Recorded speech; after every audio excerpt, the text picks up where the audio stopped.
Guys, here I am. I'm back after my evening workout, and just wanted to show a little bit of what I have going on. My setup is, I'm not trying to advertise that you should buy any of this. Just want to make that clear. I don't give a shit if you buy any of it. I don't give a damn if you buy any other kind of name brand. I don't care. All I'm gonna do is just tell you what I'm doing, and this is also for inside as well. If anybody professionally or in good shape or whatever wants to show me that one of these might be wrong or I'm doing something wrong, please, by all means, let me know, because I'm here to learn and I'm here to teach. All I can do is just Google everything I know and ask my brother-in-law, which is a pretty big old guy. He's 280 with 8-pack, so I mean he knows a pretty good bit, and is a manager of a gym in California. And yeah, my brother, he's a pretty big guy too, and but I mean he's just a businessman. And then got my little brother who's an Army Ranger instructor over RAS, to be exact. So yeah, so I'm surrounded by people who's in shape other than me, so gotta get there. But anyways, this video is not about that. This video is about just showing what I use. I went and did my workout this evening, like I posted my earlier video. Started this morning. This is Monday on the beginning of week 4. So anyways, what I start out with in the morning times is I start out with this 6-star testosterone booster. That's what I'll start with. 2 of those.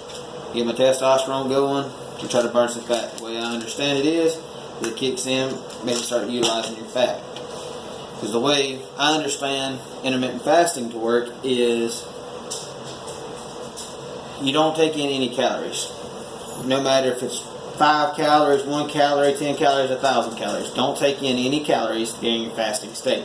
Because what it's going to do is it's going to make your insulin levels drop. Once your insulin levels drop, then your GHs, your growth hormones, kick in.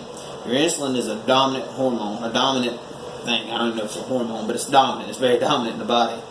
I'm sorry, my wife, she's an RN. She's been trying to break all this down to me to help me understand it, but I'm just a dumbass lineman. Used to be a construction worker, so this is, I'm no kind of doctor or nothing. No kind of physical therapist or anything like that. But anyways, so you have your growth hormones that's going to kick in once your insulin levels drop. Once your growth hormones kick in, they say, well, we ain't got nothing to eat on our stomach. We have nothing to burn there. We have no energy. So then what it does is it starts attacking your fat cells stored in your body. That's reserving it for energy, which is kind of what insulin does. Insulin kind of sticks that fat back and stores it. Says, okay, let's save this for a rainy day. So when growth hormones takes in, because insulin levels drop, the growth hormones are able to overpower the insulin more or less, which is, insulin has to be very low for that to happen. Once that happens, then your growth hormones start attacking your fat cells in your body. It starts targeting. That's all. Intermittent fasting is nothing but just, of course, normal dieting, trying to watch what you eat, trying to stay underneath your calories and whatnot. But it's just changing when you eat. That's all intermittent fasting is. Just change when you eat. And when you change when you eat, just make sure you don't eat outside of that. That's all it is. So, with that being said, you don't want to take in anything with any kind of caloric value to it while you're fasting. Now, whenever it's in your eating window, sure, take it up. Everything I've read says nothing against that. So, I said in my other video, you don't want to take BCAAs whenever you're fasting. A bunch of guys says it's okay, a bunch of guys says it's not. Everything I've researched on it, it makes sense when the guys say you should not do it.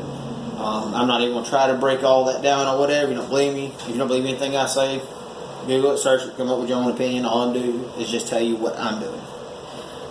And hopefully, later on, maybe months down the road when you see this video and I'm in a lot better shape, and you'll see that it actually does work. That's my hopes anyways, because I don't want to be wasting my time either. And if it doesn't work, I have no problem showing you and telling you, hey, this does not work. So, back to what I was saying. We have our testosterone booster, 6-star. I take 2 of those in the morning, then I take 2 of those before I go to the gym.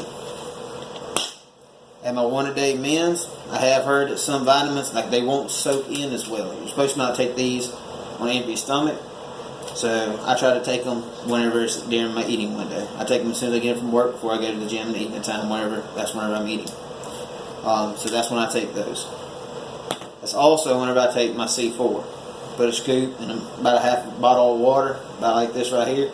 That's got my BCAAs in it. That's not this, but I take my pre-workout when I take my pre-workout, take it about 30 minutes or so before the gym. And then I have this Body Fortress wheat protein. 2 scoops is 60 grams of protein, 12 grams of BCAAs. So I'll go ahead and I take 2 scoops of it. I mix it with milk because I'm a bitch. I can't drink it with water. So I mix it up real good. I already have it pre-made sitting in the fridge for me. That way, as soon as I get in from work, I drink it during my eating window. Don't take this outside of your eating window. Don't take this when you're fasting. It has a caloric value. It will kick you out of a fast. Don't do it. So whenever I take this, I go to the gym, I hit it up. I go in there. I first start out with cardio. I run 2 miles. When I first started 3 weeks ago, all I could do was get a quarter mile at 6 miles an hour. That's the most I was able to do. Now I'm up to 1 mile. But what I started at, and don't be afraid to start. Don't be ashamed at what you can and cannot do.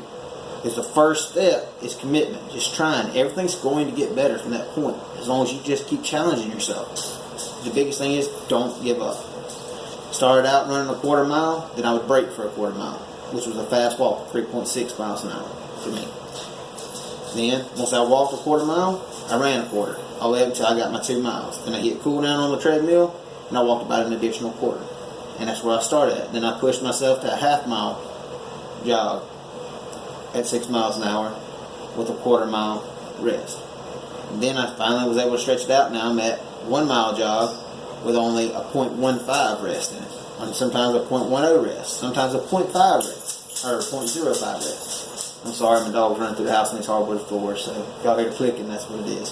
But yeah, so then when I come back in from the gym in the evening times, I take my BCAAs, which is this. It's Extend BCAAs, Skivation or some shit like that. I don't know. I'm South Mississippi. I can't read hardly either, but that's what it is. Blue raspberry blend. It has 0 calorie value. So if you take this outside your window, you're not supposed to, according to everything I read. So I still try to take it inside my window. I try to fast for and I only have a 6-hour eating window, but I am allowed an 8-hour window because 16 and 8 makes 24 hours. But I try to do 18 and 6, but that's just what I do.